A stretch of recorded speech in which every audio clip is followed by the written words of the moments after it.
Hi, and welcome to our Shopify Review Series. My name is Jessica, founder of Sudo. And based on this series, as you can see, we're basically reviewing brands on Shopify. And we have reached out to them. They agreed to let us review their stores. In exchange for this completely free review, we are going to post it on YouTube and also our social media reels. So without further ado, today I'm going to review UlliHome. So let me just share my screen.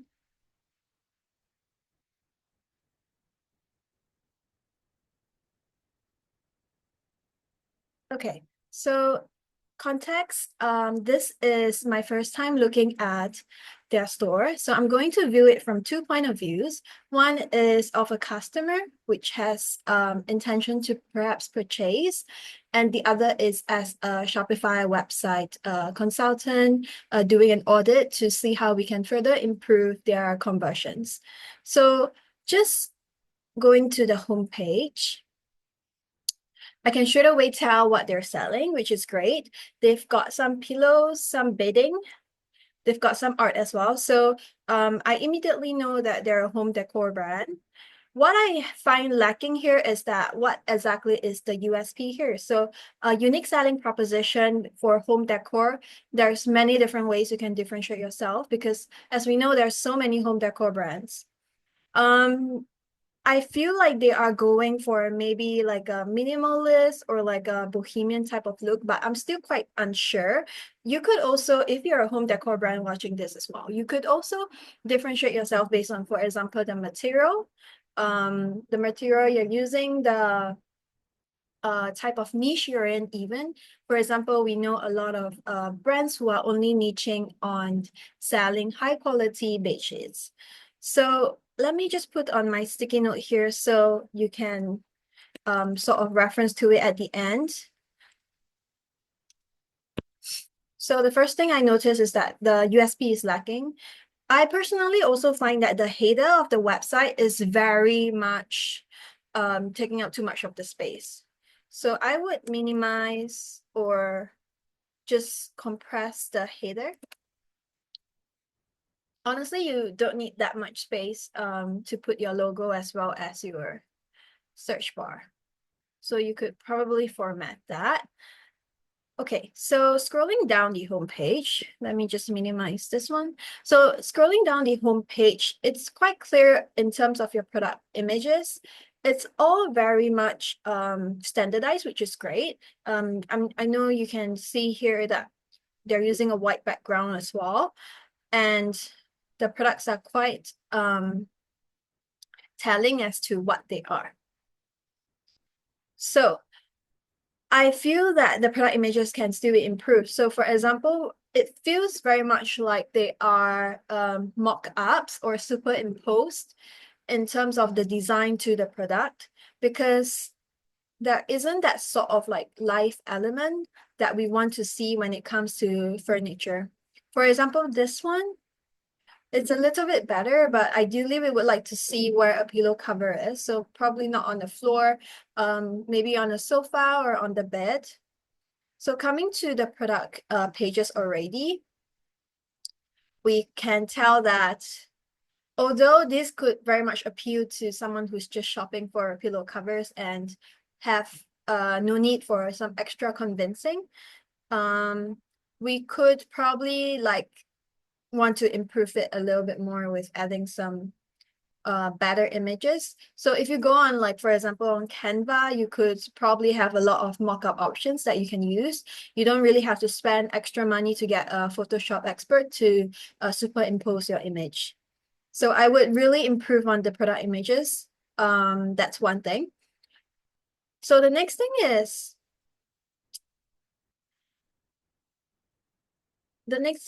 probably description. Like I was sort of thinking what is missing when I was looking at this.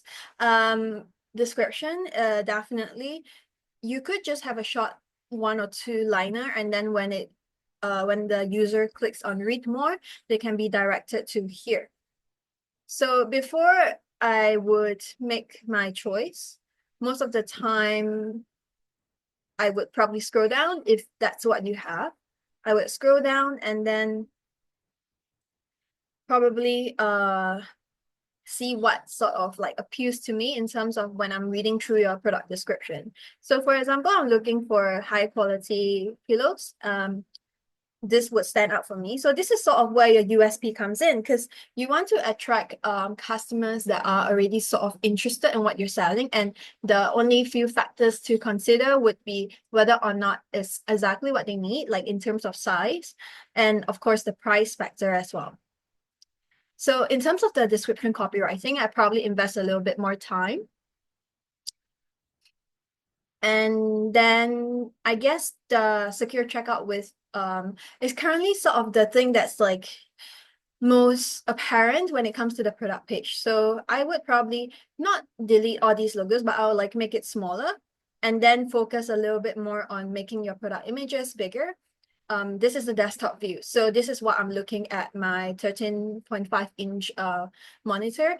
So I would make the product images much larger and then make it a little bit more appealing. So customers are actually buying the product and not buying because like, they get secure checkout. Because honestly, that's not the most important thing. The number one thing is still to sell your product.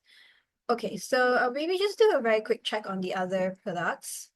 So this is the wall art. Once again, it's very nice. The products are great, but I really would love a more zoom in version and to like look at it more in terms of it being in a house.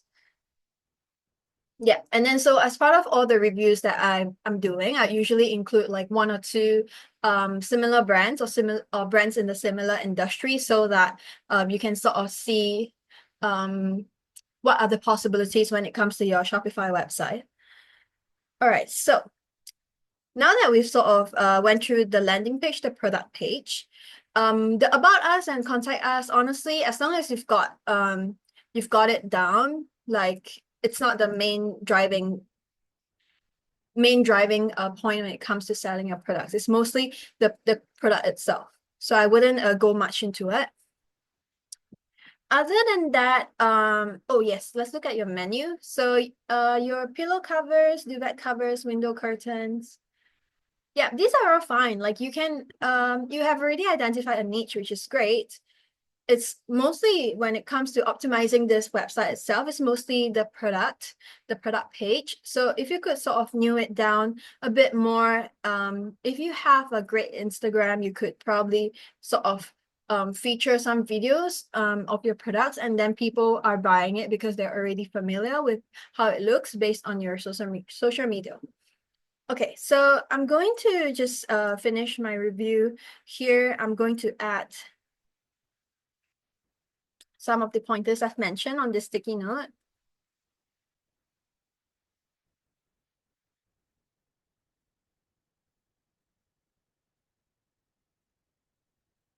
Mm,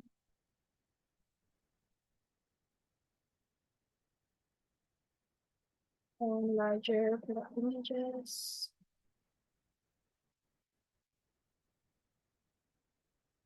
Yeah, and this is pretty much it for the store review. I think there's plenty you can work on.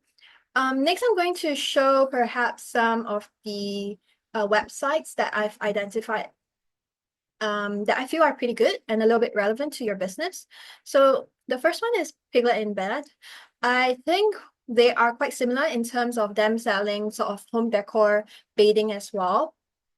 Some of the elements that you could sort of emulate from their website to yours is, for example, maybe a bit more colors. I feel like your website is still quite black and white, monochromy. So if you like to incorporate more colors, because your products are quite fun, they seem to have its own, personalities. For example, this wall art is pretty cool. So you can add some pastel colors like they did here in Piglet in Bed. That's a way you can sort of make your website pop a little bit more. And then that's the first thing I talk about. So the second thing is, for example, you can see the header here is a bit more like the standard level, which isn't too wide. This is a good idea if you like to add this very short thing. You could probably sort of adapt it to you, and you don't have to put it necessarily on top. You could put it at the bottom. So the second thing that I like to spend more time on would be the product page itself.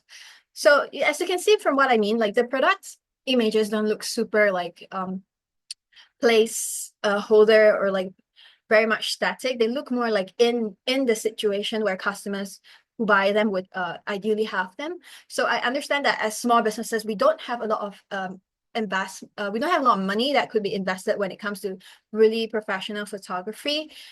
So honestly, you could look firstly if you could invest in photography, like professional photo shoots, because that would go a long way. And you could probably choose like one or two best sellers and start from there. Or you could sort of photograph your own image.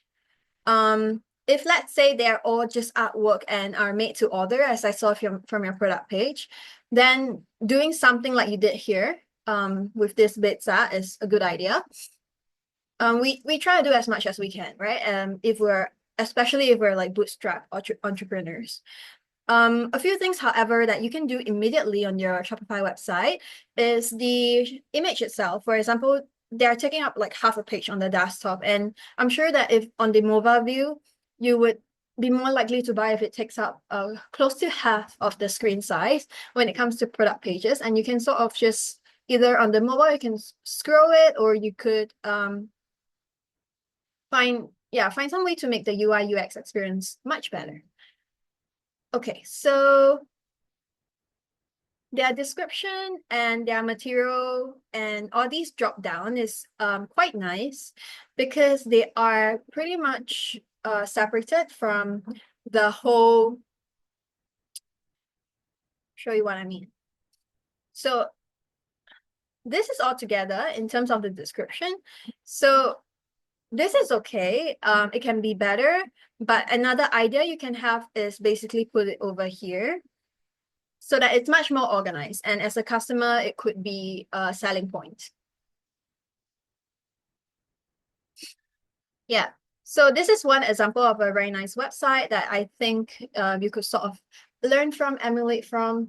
The other one would be Brooklinen. I'm just putting it here. So Brooklinen in itself is pretty similar. I guess the main differences would be the photography. Um, Also, I like their fonts a bit more. So they can see like the fonts they use are pretty much it's smartly chosen, right? Like it's very much their logo as well, and it's much more apparent. It pops up a bit more. Whereas for Piglet, if they did it, it would also look very nice for them. Oh yeah, okay, they did it too. Yeah, so you can emulate both of these, whereby their fonts are, I think there's like either 2 to 3 different fonts, and then you sort of like standardize it. So it's very much differentiated, where one is a headline and the other are like subtitles. Okay, so let's look at their pillows offering, because you do offer pillows as well. And honestly, I feel like these two websites are quite similar. They just really nailed down having the right sizes for everything, like the images, sizes, and things like that. And then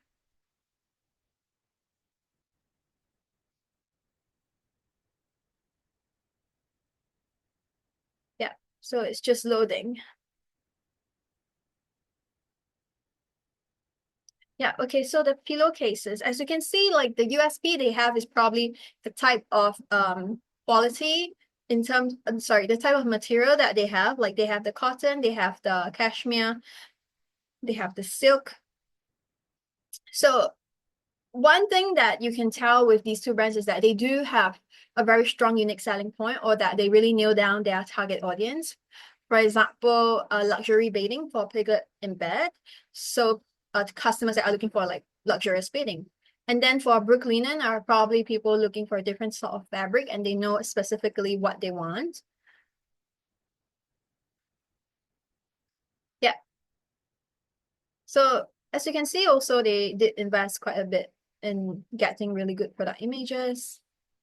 And these are the things that will sell, right? Like as a customer, you do want to have as much information before you decide spending. Like for them, it's 50 for a pillowcase, which is exactly like the same as yours.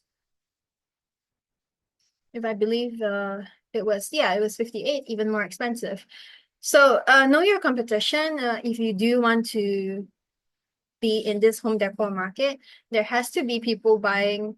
And I think 100% relying on design is probably not the best way to go around. So as much as you can, just slowly work on the business because everything costs. So take it slow with the investment, and hopefully ultimately you get a really nice brand that will last for a long time.